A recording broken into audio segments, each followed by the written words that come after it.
thing when I like a new guy where I imagine him saving me from a near-death experience.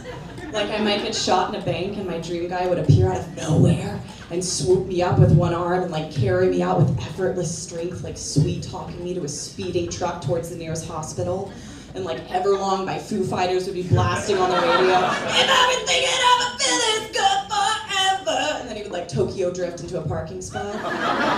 And then once I'm finally stabilized in the hospital, he would stay and watch me sleep silently while my heart machine beeps despairingly. And he would let his manly stubble grow out so I could stroke it with my weak dying fingers. And like the nurse would come in and try to tend to me, but he'd get really upset and be like, "Get out of here! Can't you see we're in love and running out of time?"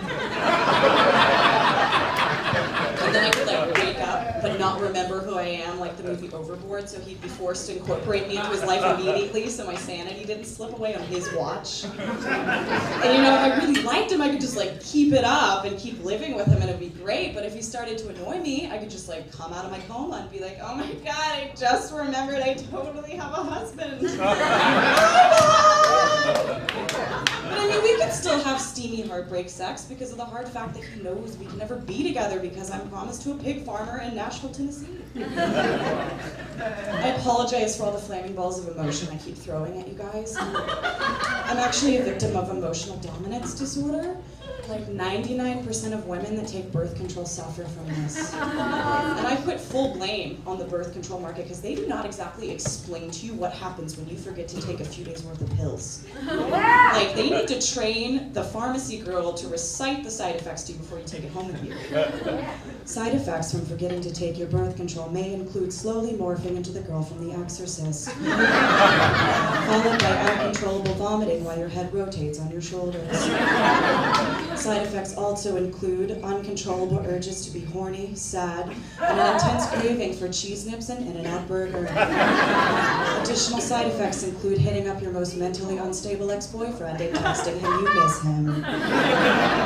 It's a serious issue. The birth control market needs to collaborate with like Flintstones gummies because I would never forget to take my Flintstone gummy birth control. Never.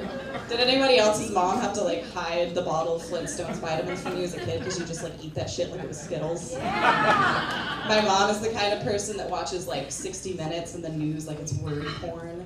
I just get all kinds of like weekly fun facts about the latest serial killer hobbies.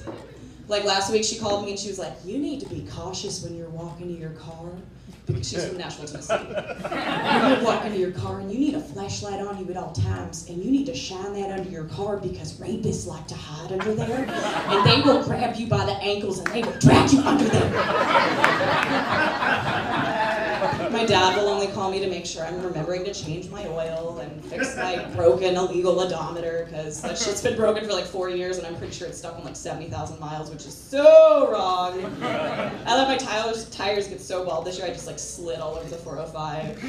Had a few near-death experiences. I don't even get embarrassed anymore or ashamed when I walk out to my car in the morning on the way to work and I have like a couple of shitty little business cards from like the nearby mechanics, and they're like, "We'll buy you a piece of shit car for free! Call 555, you're a piece of shit and so is your car!"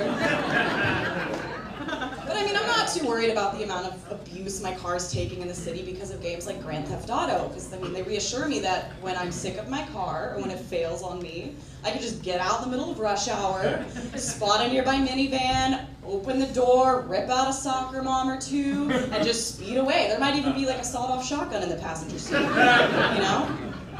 I think the closest I've ever come to living out my Grand Theft Auto alter ego, but in real life, was when I was visiting relatives in Jackson, Mississippi. And when my mind finally went numb from like staring at a TV screen full of like black and white bluegrass reruns on one side and like football on the other side, then I decide I'll go on an adventure with my cousins at the deer camp, which is tight because then I'm in the middle of nowhere, in the middle of the woods. I'm like trudging through the woods. My cousin teaches me how to build like a tree fort so we're camouflaged. He's chewing on like salmon tobacco jerky, and I'm wearing like camo overalls, and I'm just sitting out there for 2 hours staring down the scope of a 12 gauge. But then if you're lucky, a 6-point buck might like wander into scope, and then my heart starts beating really fast, and I'm like, oh my god, and like the deer's staring at me, and I'm staring at him, and like he's looking into my soul, and I'm looking into his soul, My cousin's whispering frantically, "No, don't shoot him, he's too tiny to mount on my wall." But I'm too busy having like a huge self-battle, like, "Shoot it! Shoot the deer, you won't do it, shoot the deer." And then the other half of me is just like, "Bambi, run! Run, Bambi, I'm so sorry!